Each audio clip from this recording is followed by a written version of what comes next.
Translating the Hunog by Influence Music into English and Tagalog, Part 2. Here's the song. Dili ko ihulong ang pagsaya sa kahibulong buhay. Pagpaambit sa kagawasan na patunay. Okay. So for the second line, dili is hindi or di in Tagalog and won't in English. Ko is ko in Tagalog and I in English.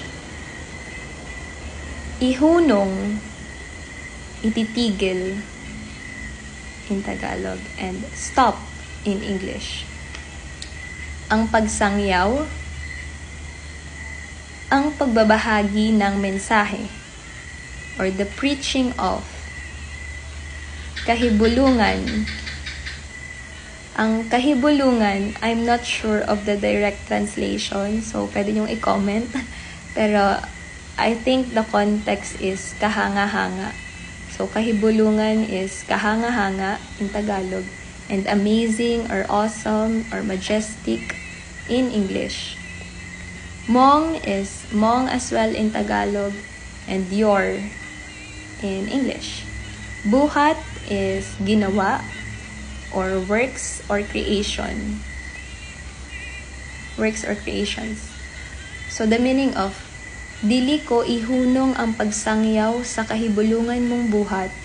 In Tagalog, it is hindi or di ko ititigil ang pagbabahagi ng kahanga-hanga mong ginawa.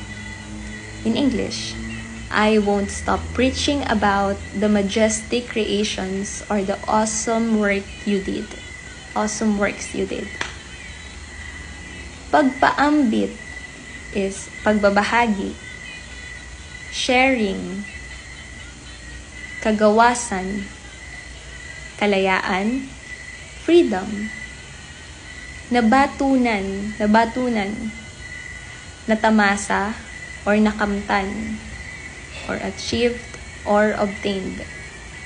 So, dili ko ihunong ang pagpaambit sa kagawasang nabatunan. Di ko ititigil ang pagbabahagi sa kalayaang nakamtan. In English, I won't stop sharing about the freedom I obtained. So, that's it. So, there are some Visaya words that are a bit deep for me. We don't usually use it sa casual talk. So, if you know direct translation dun sa mga yon, just comment down below. So, see you in part 3.